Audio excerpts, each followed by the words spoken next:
कांग्रेस के पूर्व अध्यक्ष और लोकसभा में नेता प्रतिपक्ष राहुल गांधी की बिहार में सक्रियता देख हर तरफ राजनीतिक बाजार गर्म हो गया है। जहां एक तरफ भाजपा राहुल गांधी के हर कदम पर नजर गड़ाए हुए है, तो दूसरी तरफ राजद भी कांग्रेस की हर रणनीति को पैनी निगाह से देख रही है।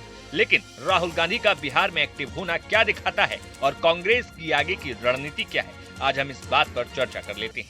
सबसे पहले चर्चा दो धड़े की करते हैं, जहां एक तरफ भाजपा से कांग्रेस की सीधी टक्कर लेने की तैयारी है, तो दूसरी तरफ राजद और वाम दलों को भी कांग्रेस की एक्टिवनेस भारी पड़ सकती है। तो पहले बात करते हैं भारतीय जनता पार्टी से। बिहार में राहुल गांधी के पहुंचते ही कन्हैया कुमार की पलायन रोको नौकरी दो पदयात्रा में हुंकार भरी, तो दूसरी तरफ पटना में पहुंचकर सामाजिक न्याय के मुद्दे पर कार्यक्रम को संबोधित किया। लेकिन इस दौरे के पीछे कई सियासी सवाल और रणनीतियां भी छिपी हैं, जो बिहार विधानसभा चुनाव 2025 को लेकर कांग्रेस की तैयारियों की ओर इशारा कर रही हैं। आइए इसे विस्तार से समझते हैं। बात की शुरुआत करते हैं बेगूसराय से। बेगूसराय वही क्षेत्र जहां पर कन्हैया ने 2019 में सीपीआई के टिकट पर लोकसभा चुनाव लड़ा और हार का सामना करना पड़ा था। अब सवाल उठ रहा है कि क्या राहुल गांधी का यहां आना इस बात का संकेत है कि कन्हैया कुमार बेगूसराय से विधानसभा चुनाव लड़ सकते हैं। राजनीतिक विश्लेषक मानते हैं कि राहुल गांधी बेगूसराय पर फोकस कर कांग्रेस बिहार में कन्हैया को बड़ा चेहरा बनाते हुए दिख रही है। ऐसे में उन लोगों को ये बात नहीं पच सकती जो बिहार कांग्रेस में पुराने नेता रहे हैं। दूसरी बात ये कि क्या बिहार कांग्रेस के लिए राजनीति की प्रयोगशाला बनेगी, क्योंकि राहुल गांधी के लगातार बिहार दौरे से ये चर्चा तेज हो गई है कि क्या वो बिहार की अपनी सियासी प्रयोगशाला बनाना चाहेंगे। कांग्रेस बिहार में नई रणनीति पर काम कर रही है, जिसमें जिला कांग्रेस कमेटियों को मजबूत करना शामिल है और इसके अध्यक्षों की जिम्मेदारी भी दी जा चुकी है। अब क्या ये प्रयोग बिहार विधानसभा चुनाव से शुरू होगा, ये सवाल कांग्रेस की रणनीति को और गहराई देता है। राहुल गांधी का मुद्दा संविधान बचाओ, आरक्षण बचाओ और जातीय जनगणना रहा है।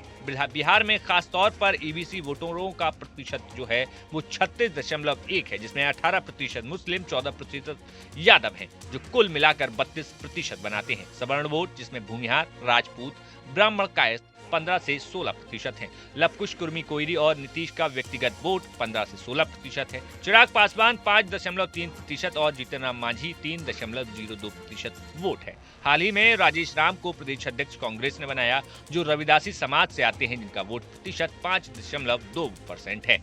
वक्फ कानून के बाद मुस्लिम वोट के 100% महागठबंधन की ओर जाने की संभावना जताई जा रही है। विशेषज्ञों के मुताबिक 2020 के विधानसभा चुनाव में एनडीए और महागठबंधन को 37% वोट मिले थे, लेकिन मौजूदा समीकरण में एनडीए का वोट प्रतिशत 43.17% है और महागठबंधन का 38.75%, यानी कि एनडीए को 4% की बढ़त है। अगर 2.5% वोट महागठबंधन की ओर स्विंग करता है तो मुकाबला कांटे का हो सकता है। बीजेपी हिंदू मुस्लिम ध्रुवीकरण पर जोर दे रही है, लेकिन बिहार में जाति का गणित ज्यादा प्रभावी है। राहुल गांधी ने बिहार में नए प्रभारी कृष्णा अल्लावरू और कन्हैया कुमार को जिम्मेदारी दी है।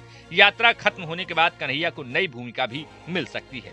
बता दें कि राहुल ईबीसी वोटरों को साधने के साथ बिहार को प्रयोगशाला बनाना चाहते हैं। अगर महागठबंधन में 2 से 3% अधिक वोट हासिल कर लिए तो ये एनडीए को कड़ी टक्कर दे सकता है। राहुल गांधी का बिहार दौरा सिर्फ एक यात्रा नहीं, बल्कि विधानसभा चुनाव की बड़ी तैयारी का हिस्सा है।